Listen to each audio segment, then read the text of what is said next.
Hello everyone, welcome back to my channel. This is Darlene with Darlene's Discoveries Through Weight Loss Surgery. I want to welcome all of my supporters and thank all of you for being here and supporting me. And in return, hopefully I can support you in any way that I can. All right, I'm going to go ahead and get into some stats. Last time well, not there. Let's go with my starting weight was 293. My surgery weight in August of 2016 was 277. Last time I came to you was about 2 weeks ago, and I weighed 210. And today I am 207. So I am very excited about that. I have been on such a long stall.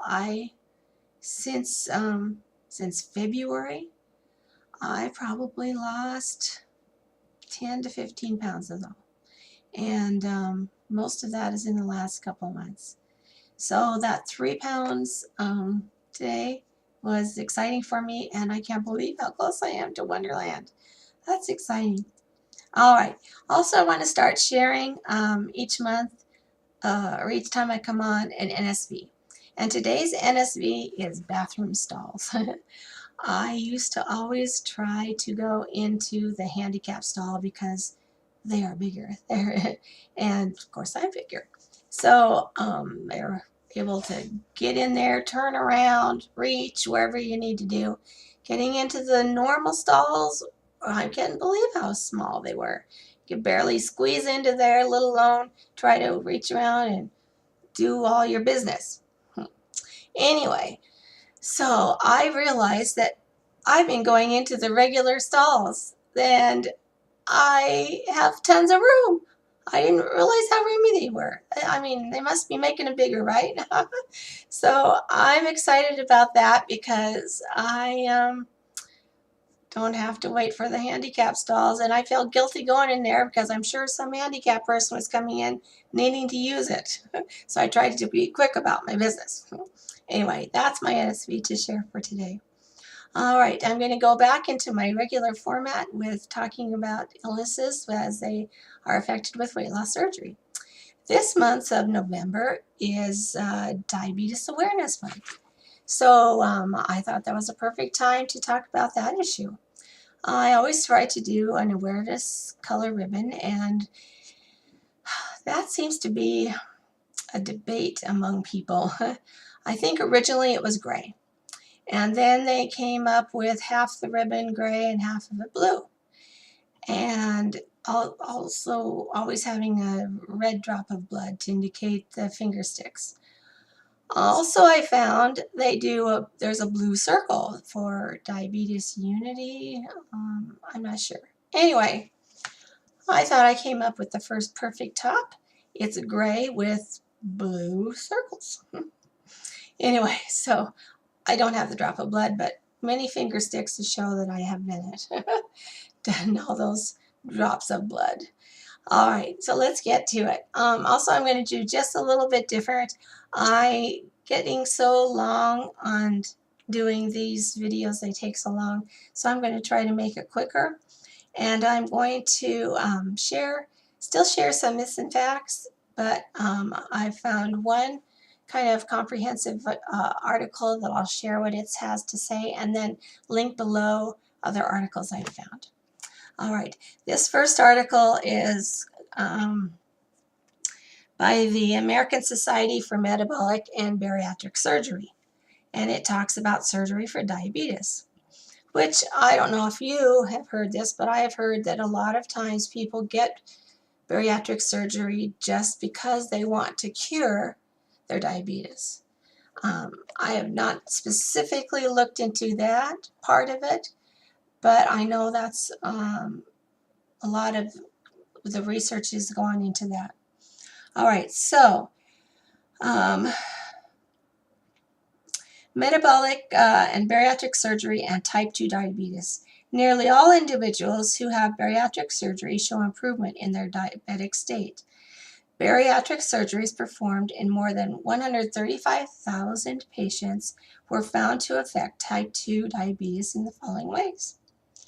First, surgery improves type 2 diabetes in nearly 90% of patients by lowering blood sugar, reducing the dosage and type of medications required, and improving diabetic-related problems. I'm going to stop there before I go on because I forgot to tell my story. All right, I found out I had diabetes. I had just taken a new job, moving from Montana to Idaho with my son, and he had to, before starting school, get a physical. So I thought, well, I may as well go in and get a checkup. I went in, and the doctor's doing all his stuff. He says, "So how long have you had diabetes?" I'm like, I don't have diabetes. It's like, yeah. It's like, what do you do to control it? I don't have diabetes. He's like, yeah. And so he's going through all these things we can do, different types of medication, diet control, blah, blah, blah. And I'm in denial. So I'm like, I'm not taking anything. I'll do diet control. I just went about my life because I felt fine. I mean, I didn't have anything feeling wrong or anything. And that's why people don't know they've got diabetes and go years without having it diagnosed. Anyway,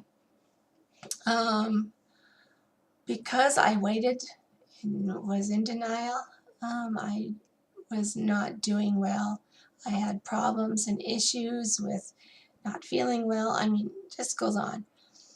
So finally, I did start taking medications. I think the first was metformin, and went from there. Finally, about 6 years ago, my doctor he tried Victoza, all these different things, and I was not under control. And like I told you before, I was already eating a low-calorie diet, between 16 and 1700 calories a day, and cutting my fat and all these things. But I could not, my diabetes just kept going up and up. And my doctor wanted me to not go on insulin because of the so-called truth that you gain weight when you go on insulin. So he delayed that for a while, and finally I had to go on. And that was, like I said, about 6 years ago. So about 6 years I've been on insulin.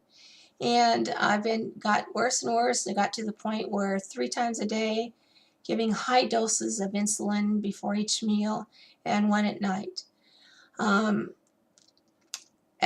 when I got my surgery, I started having less and less doses that I had to take with my insulin. And eventually I got to the point where I had to stop. I got to stop taking my insulin that I took 3 times a day. And now I'm on metformin and Tragenta, which I'm thrilled with, and just on nightly long-acting insulin. So I am improving, and my endocrinologist, when I went last time, it checked my A1C, which checks your blood sugar for over a period of time.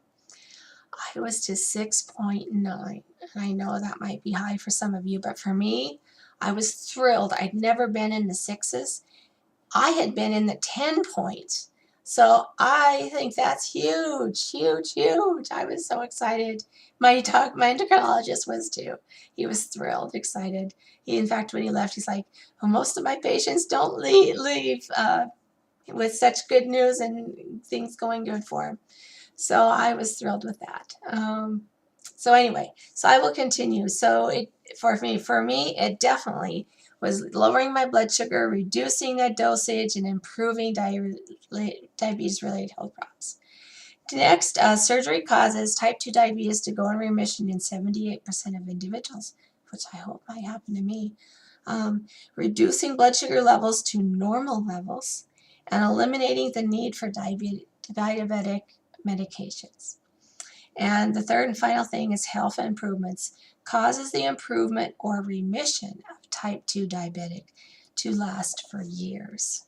So that would be so exciting. I'm already excited about the progress I've made, and I feel so much better than I did. It's already caused things like poor circulation in my hands and feet, things like that that's not going away. If you wait too long, it will bite you in the butt. So don't wait like I did and be in denial. Take the steps to take care of your health so that you can improve. All right. So I will include that article link and others with that. I will go to the myths and facts here and share a couple of those. Now, myth number 1, people with diabetes can't eat sugar. Truth is, there's no doubt there's a person with diabetes who hasn't been asked, can you eat sugar? Sugar in any volume cannot cause diabetes. When a person has diabetes, the body doesn't deal well with high levels of sugar, but that doesn't bar sugar.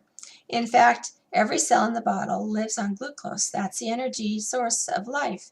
And the body converts all food to glucose for fuel. How much sugar can people eat with diabetes? That depends on the person and the medications he or she takes. But sugar, it is no way is banned from modern diabetes meal planning. All right, so we can have sugar, but of course we need to restrict what we need because our glucose levels. Another one I want to go into because I just kind of mentioned it for my own story. Insulin causes weight gain. Truth is, the weight gain myth is complicated by the fact that many people gain weight after starting insulin therapy. The reason for this is debated even among diabetes experts, and while some experts believe insulin in itself can cause weight gain, there is a more likely explanation. When blood sugar is elevated, glucose is excreted in the urine, eliminating some of the calories consumed. Once insulin treatment is begun, those calories stay in the body. And if the patient consumes more calories than he or she burns, he or she will gain weight. So just like with anything, consuming more calories causes weight gain, not the insulin. Those are just a couple of quick facts. I want to try not to make these too long, make them quicker and more to the point. You'll notice different hair color again, not pink. But I decided that I was going to try a different color. So here I am, blonde. Usually, I've always been brunette. I was born brunette. I've always been brunette. Brunette hair dye to cover the gray. Anyway, I thought, well, I had to go through so much to get the pink, like bleach the hair to put in the pink and all that. And you'd have to lighten it anyway to go to a lighter color like this. I thought, well, I'm already light, so let's try a lighter color. I may not be this way for the next time I dye my hair to cover some gray, but maybe the gray will blend in more. Anyway, thank you again, all of you who are supporting me and for joining me in this journey. And I hope that you've found some useful information today. And again, thank you for all the support, and I will see you next time. Bye-bye.